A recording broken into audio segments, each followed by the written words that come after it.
Pourquoi parle-t-on soudain d'un dégel dans les relations entre la France et l'Algérie?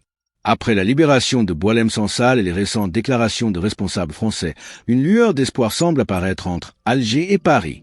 Le ministre de l'Intérieur français, Laurent Nunez, a exprimé son intention de se rendre prochainement en Algérie, tandis que l'ambassadeur de France à Alger a salué ce geste de clémence décidé par les autorités algériennes.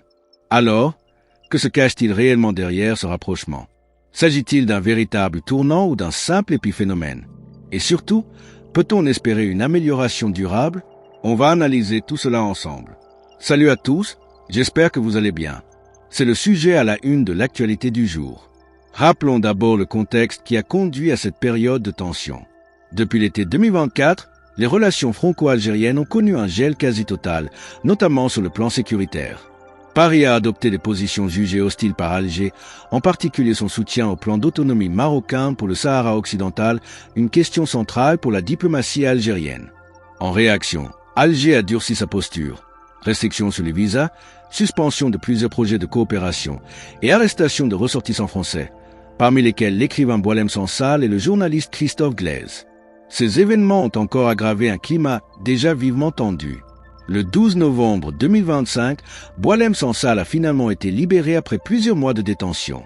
Une décision perçue comme un geste fort d'apaisement. Le président Tebboune a choisi de gracier l'écrivain, et ce geste a été immédiatement salué par la France.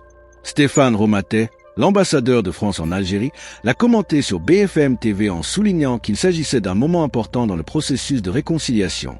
Selon lui, cette libération ne doit pas être interprétée comme une finalité, mais comme le point de départ d'une nouvelle dynamique entre les deux pays.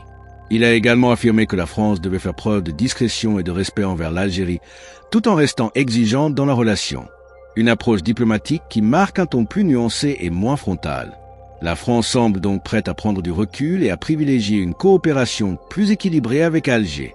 Mais cette réconciliation peut-elle être rapide et durable? C'est toute la question. L'autre signal fort vient de Laurent Nunez, qui a publiquement annoncé sa volonté de se rendre en Algérie dans les prochains mois afin de relancer la coopération sécuritaire. Il a même déclaré que la probabilité de sa visite était très élevée, insistant sur la nécessité de rétablir les contacts stratégiques entre les ministères de l'Intérieur des deux pays. Cette coopération sécuritaire a été l'un des grands absents des derniers mois. En raison des tensions, la France a perdu des canaux cruciaux d'échange avec l'Algérie, notamment dans la lutte contre le terrorisme et la gestion des flux migratoires.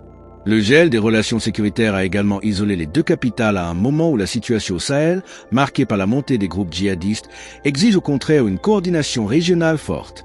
Pour Laurent Nunez, relancer cette coopération est essentiel, non seulement pour la sécurité des deux pays, mais aussi pour préserver leurs intérêts dans un environnement géopolitique de plus en plus compétitif. Avec l'influence croissante de la Russie, de la Chine et des États-Unis dans la région, la France ne peut pas se permettre de rester à l'écart.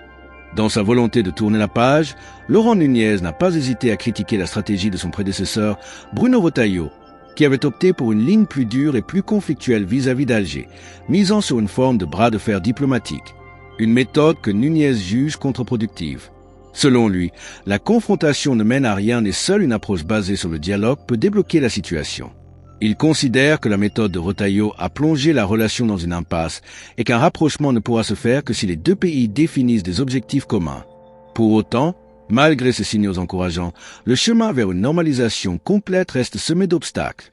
Si la libération de Boualem Sansal et la perspective d'une relance de la coopération sécuritaire constituent des avancées, plusieurs dossiers sensibles pourraient rapidement ralentir cette dynamique. Le cas de Christophe Glaise, toujours détenu en Algérie, fait partie des points d'achoppement potentiels. À cela s'ajoutent les tensions mémorielles persistantes et la question délicate des expulsions sous OQTF. Les exigences françaises en matière de sécurité et de migration devront inévitablement se confronter aux principes de souveraineté et de réciprocité défendus par Alger. Ce qu'il faut retenir, c'est que la libération de Boualem Sansal et les déclarations de Laurent Nunez laissent entrevoir un possible renouveau entre les deux pays. Mais pour que cette dynamique s'installe durablement, un respect mutuel et des concessions réelles des deux côtés seront nécessaires. Et vous, qu'en pensez-vous? Ce réchauffement entre la France et l'Algérie vous semble-t-il crédible et durable? Ou n'est-ce qu'une manœuvre diplomatique de circonstance? Quels sont, selon vous, les principaux obstacles à une véritable réconciliation? Dites-le moi en commentaire. Avant de passer à l'actualité en bref, n'oubliez pas de liker, partagez et vous abonnez pour ne rien manquer de nos prochaines analyses. On poursuit avec cette première actualité en Algérie. La société Soumam, leader du marché des produits laitiers, a annoncé un programme ambitieux d'importation de 1000 génisses pleines afin de renforcer sa production de lait frais. L'objectif est d'augmenter les capacités de production du groupe et d'améliorer la qualité du cheptel national. Ces génisses gestantes proviennent principalement d'Autriche et de République tchèque et leur arrivée marque un tournant majeur pour la filière. Soumam, fondée par la famille Amitouche, possède déjà la plus grande ferme laitière d'Algérie, avec plus de 3000 vaches et un réseau de 6800 éleveurs partenaires. Les fermes du groupe sont de véritables centres d'excellence qui participent à l'amélioration génétique et à la professionnalisation de la filière laitière. Soumam produit une large gamme de produits, yaourts, lait en briques, petits laits, etc. La campagne d'importation a déjà commencé avec l'arrivée d'un premier lot de 400 génisses installés dans les fermes de Soumam à Amoucha, Benilman, Soukara, Constantine et Aïn El Beida. Un second quota de 600 génisses est attendu en décembre, ce qui renforcera encore les capacités de production. Ce programme structurant représente un pas décisif pour la souveraineté alimentaire du pays en réduisant sa dépendance aux importations de lait. Deuxième actualité, l'Union européenne a salué cette semaine la dynamique économique croissante avec l'Algérie, notant que les échanges commerciaux bilatéraux ont atteint 13 milliards d'euros. Bruxelles qualifie cette progression de signe encourageant et voit dans cette tendance de nouvelles opportunités, notamment dans les énergies renouvelables et l'hydrogène vert. L'EE prévoit d'investir davantage pour soutenir ces filières, marquant une nouvelle étape dans la coopération énergétique avec Alger.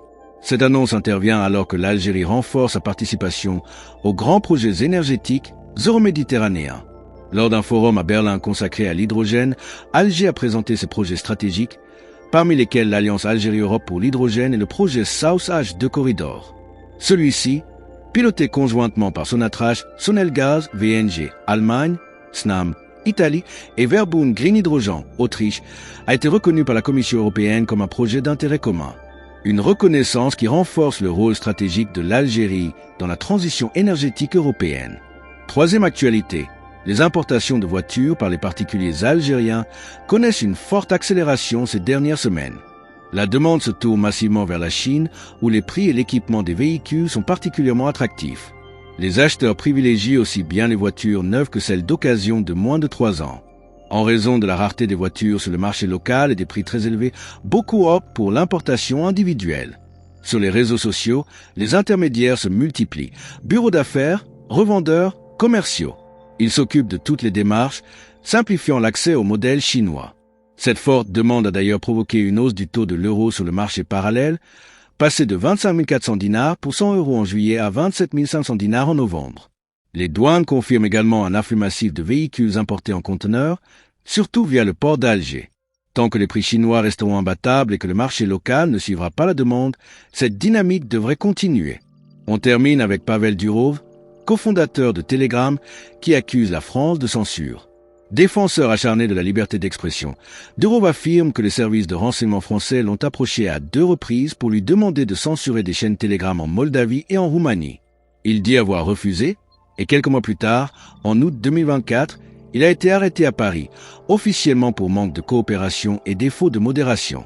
Libéré puis installé à Dubaï, Durov dénonce depuis ce qu'il appelle la soviétisation de la France.